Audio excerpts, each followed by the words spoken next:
This lecture is part of an online course about modular forms and will be about calculating the Fourier coefficients of Eisenstein series.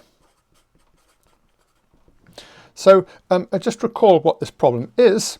So the Eisenstein series looks like the sum over all m and n that are not 0 of 1 over m plus n tau to the k. Here k is even and greater than or equal to 4. If it's equal to 2, this series doesn't converge absolutely and weird things happen. And this is invariant under tau goes to tau plus 1.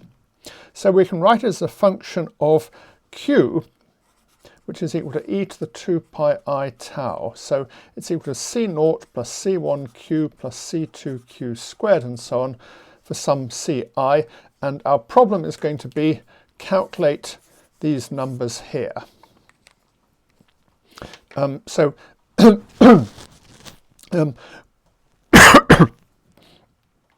We can write this sum as follows. So here we've got the numbers 0, 1, 2, 3. So these are the numbers m being 1, 2, 3 and so on. And then we've got a number tau somewhere in the upper half plane, and we've got these numbers tau plus 1, tau plus 2 and so on. And we're summing over all values that are linear combinations of tau and 1 apart from this value 0. And let's see what we get. Well, first of all, we have to sum over all the integers. So this has n equals 0, m greater than 0. And here we get 1 over 1 to the k plus 1 over 2 to the k and so on. So that just gives us zeta of k. And similarly, these values here also give us zeta of k. So we're getting the Riemann zeta function turning up. Well, now let's turn our attention to these terms here. Well, this just gives us 1 over tau to the k plus 1 over tau plus 1 to the k and so on. And we have to go the other way as well. So we get tau minus 1 to the k and so on. So we've got some series like this. If we look at this the series up here, it looks just like this series, except we replace tau by 2 tau, and here we would replace tau by minus tau and so on. So we've got two problems. We need to know, first of all, we need to know the sum over all m in z of 1 over tau plus m to the k. And secondly, we need to know a sort of special case of this with tau equals 0, except then we have to omit m equals 0. So we also want sum over m greater than 0 of 1 over m to the k, which is just the zeta function of k. So we need to figure out how to work out these two expressions. So let's first do this one. And what we do is we start with pi over tan of pi z. So this is poles at all integers minus 2, minus 1, 0, 1, 2 and so on. And the poles all of residue 1. And we can write this as a sum of partial fractions. So we just sum over all integers m of 1 over tau minus m, which is fine until we notice this series does not converge. So what we do is we sort of add your fudge factor to make it converge. So we add 1 over m. So this makes it converge. Absolutely. And then we notice that this is actually infinite if m is equal to 0. So we sort of omit if m equals 0. And if you go to a complex analysis course, you can find a proof that both of these are equal using, say, Liouville's theorem or something like that. Well, we can also expand this. Sorry, that should be a tau. We can also expand this as using the formula for tan as it's minus I pi times 1 plus e to the 2 pi I tau over 1 minus e to the 2 pi I tau. That's using the fact that sine and cosine can both be written in terms of e to the pi I tau. And this is equal to minus I pi times 1 plus 2q plus 2q squared and so on, where q is equal to e to the 2 pi I tau. So we've got an equality. This expression here is equal to this expression here. And now let's differentiate with respect to tau k minus 1 times. And we notice that d by d tau of q to the n is just 2 pi I n times q to the n. So if we differentiate this equality n times, we find that k minus 1 factorial times sum of 1 over tau minus m to the k, because that's what you get if you differentiate this k minus 1 times, is equal to minus 2 pi I to the k times 1 to the k minus 1 q plus 2 to the k minus 1 q squared and so on, where these factors here are coming from here, the n is giving us these factors here, and the 2 pi is giving us this factor here. So this gives us a formula for this sum here, which is one of the terms we had to figure out. Next we want to work out the zeta function for even positive integers, and to do this we need to recall some facts about Bernoulli numbers. So we have some Bernoulli numbers bk for positive integers k, and what we're going to prove is that zeta of k is equal to minus 1 to the k over 2 plus 1 times bk times 2 pi to the k divided by 2 times k factorial. Here k is even and greater than 0. So what are the Bernoulli numbers and how do we prove this? Well, the Bernoulli numbers are defined as follows. If you write t over e to the t minus 1 and expand it as a power series, then we get the Bernoulli numbers bk t to the k over k factorial, where the k factorial is put in for, I don't know, I've never quite figured out why it's in there. So we can look at the Bernoulli numbers, and the first few values are given as follows. So b0 is 1, b1 is minus a half, b2 is a sixth, b3 is 0, b4 is minus 1 over 30th, and the next few go like this. We are actually going to use all of these.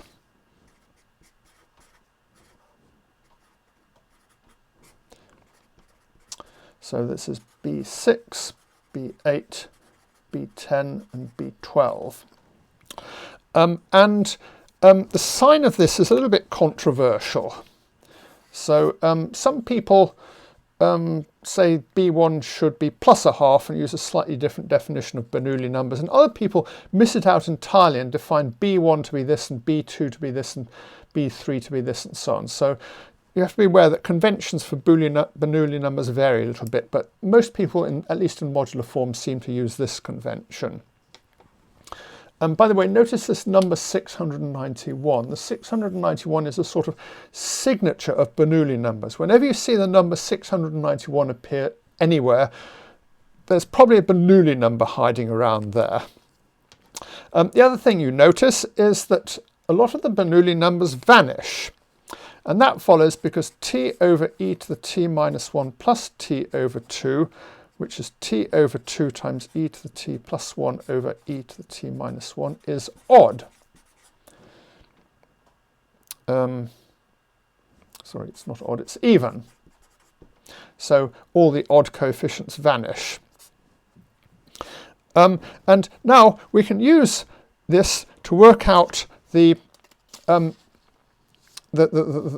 zeta function in terms of Bernoulli numbers. First of all, we recall the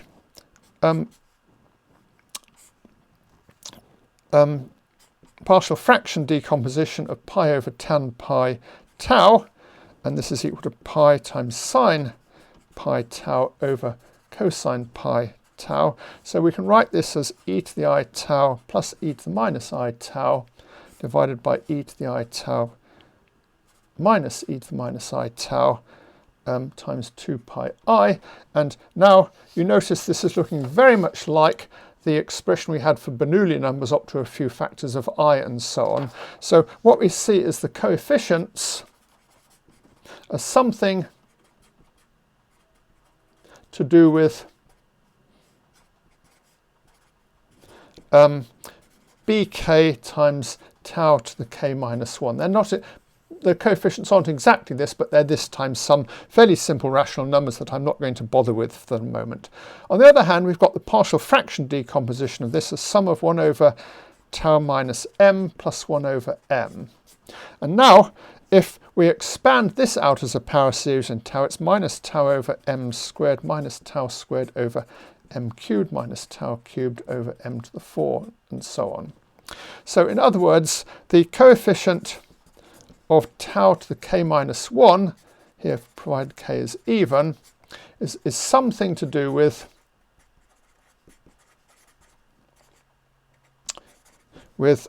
zeta of k. Because if we add up m 1 over m to the k for all m, we're going to get something to do with zeta of k. So this shows that zeta of k is some very elementary expression times b of k. And if we carefully work out all the factors of pi and 2 and factorials and so on, we find this expression here. And you can check this, for example, if we put k equals 4, we find zeta of 4 is equal to minus 1 cubed times minus 1 over 30, which is the Bernoulli number, times 2 pi to the 4 divided by 2 times 4 factorial, which is pi to the 4 over 90. So, that gives the summation of the two expressions we needed in order to work out what the Eisenstein series was.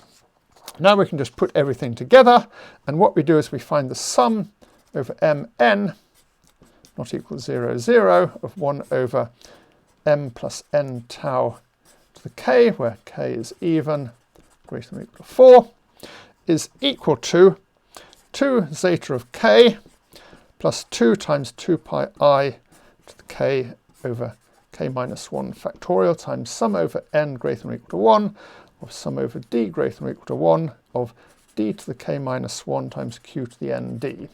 So here, what the summation is coming from, this is coming from the row number n that we had before. This comes from n equals 0. This 2 arises because we're summing over n positive and n negative and just putting them together, and these fudge factors are just the fudge factors that appear, and this term here is what we get by summing over m for any given value of n up to these various fudge factors. And we can simplify this a bit. So this is just equal to minus 1 to the k plus 1 times bk 2 pi to the k over 2 times k factorial plus 2 times 2 pi I to the k over k minus 1 factorial times sum over n greater than or equal to 1. And now we can just sort of change n to n over d, and we get sigma k minus 1 n q to the n, where this is just sum over sigma k minus 1 n is equal to sum over d divides n of d to the k minus 1. So this is the sum of the k minus 1 powers of the divisors of n. And this expression, we can simplify it a little bit. You see, we've got all these pi's here that are the same on both sides, and we've got factorials that are almost the same. And what we often do is write this as some constant times ek, where ek of tau is equal to 1 minus 2k over bk times sum over n of sigma k minus 1 n of q to the n. So we just normalize it so the constant coefficient is 1, which makes it a lot easier to handle. We don't have all these pi's lying around all over the place.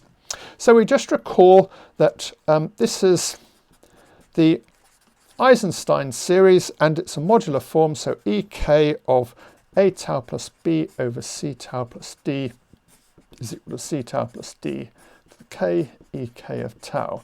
So we have found an explicit expression for this modular form of weight k. And let's have a look at the first few of them. So we're just going to write them out. So E4 of tau is equal to 1 plus 240 times sum of sigma 3n q to the n. Here the 240 is minus 2 times 4 over minus 1 over 30, where this is the Bernoulli number. And E6 of tau is equal to 1 minus 504 times sum of sigma 5n q to the n, where minus 504 again comes from its minus 2 times 6 divided by 1 over 42, and that's another Bernoulli number.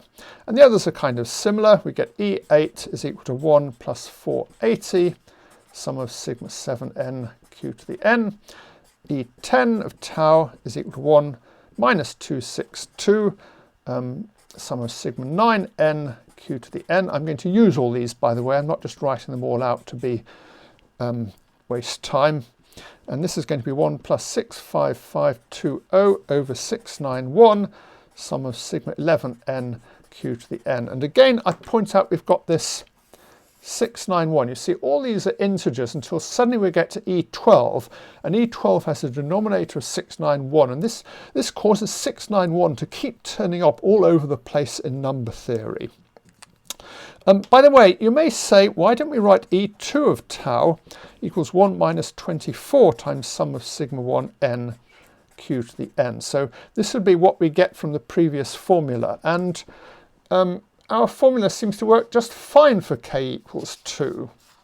If we put k equals 2 there, that's, it's a perfectly good expression. So the problem is this is not quite a modular form.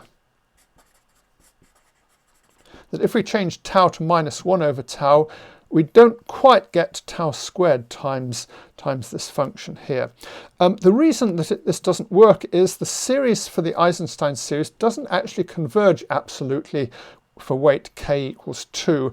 And this means that when we rearrange the terms in order to try and prove it's a modular form, things break down and we actually get a different answer. It's an example of a non-absolutely convergent series where it really matters what order you sum the terms in.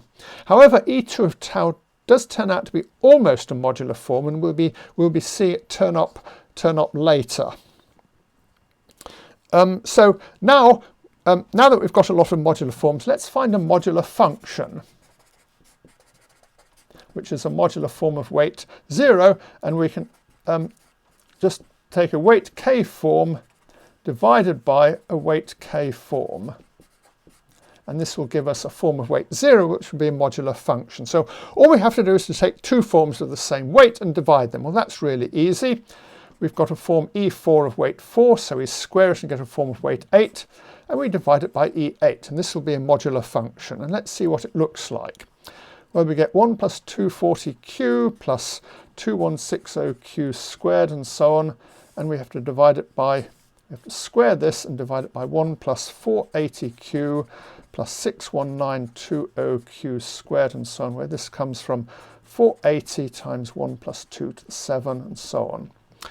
And let's work out its power series expansion. Well, this is 1 plus 480q plus 61920q squared and so on, divided by 1 plus 480q plus 61920q squared. And you notice something seems to have gone rather badly wrong, because the numerator and the denominator appear to be equal, and they are in fact equal. In fact, E4 squared is in fact equal to E8. And this is really kind of surprising, because E4 and E8 seem to be rather random looking power series, and there's no obvious reason why the square of one should be the other.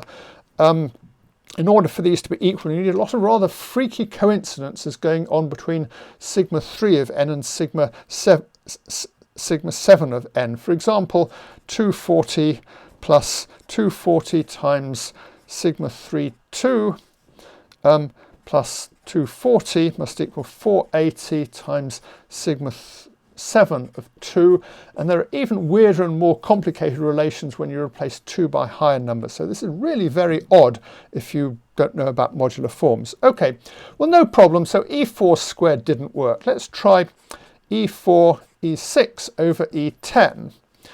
And this gives you 1 plus 240q and so on times 1 minus 504q and so on, divided by 1 minus 260, 1 minus 264. I had an error here. 264q. And again, the numerator and denominator turn out to be the same. And in fact, E4, E6 is equal to E10 by a whole series of more freaky coincidences. So you may think, well, this is going to continue, but fortunately it doesn't. E4 cubed and E6 squared and E12 are all different. In fact, the coefficients of q are all different. However, they are actually linearly dependent, as we will see later. There's a single linear relation between these. Anyway, this means that we can find a modular function. We define a modular function j of tau to be 1728 times E4 of tau cubed divided by E4 of tau cubed minus E6 of tau squared. So here we've got a modular function of weight 12 divided by, sorry, modular form of weight 12 divided by another modular form of weight 12. And you may wonder, why do we choose all these funny values? Well, the reason for this, we will see later that this is non-zero for the imaginary part of tau greater than 0. This is essentially a unique linear combination that doesn't vanish. The reason for this is it makes the coefficients integers. And the reason for this is basically a historical mistake. It's the wrong thing to put up there, as I'll explain in a moment. So we can work out the power series expansion of this because we've got the power series expansion of all these others, and it's q to the minus 1 plus 744 plus 196884q plus 2149370q squared and so on. As I said, the E4 tau cubed is really a mistake, and the reason for this is this constant 744 is a mistake. It's now known that this should be 24. It doesn't really matter most of the time, but it's more natural for it to be 24, but we're stuck with it being 744 because that's how Klein defined it. The question we now have is, why is E4 squared equal to E8 and E4 E6 equal to E10, but E4 cubed is not equal to E12? And the answer is that spaces of modular forms have small dimension. In particular, the space of modular forms of dimension 8 is only one-dimensional, and it means there's just not that room to have lots of different modular forms. It's one-dimensional, so any two modular forms of weight 8 with the same constant coefficient have to be equal. And similarly, the space of modular forms of weight 10 is one-dimensional, but the space of modular forms of weight 12 is two-dimensional, so we can actually separate them out. So the next task will be to work out the dimensions of spaces of modular forms. And to do that, we need to start by considering the fundamental domain for SL2Z.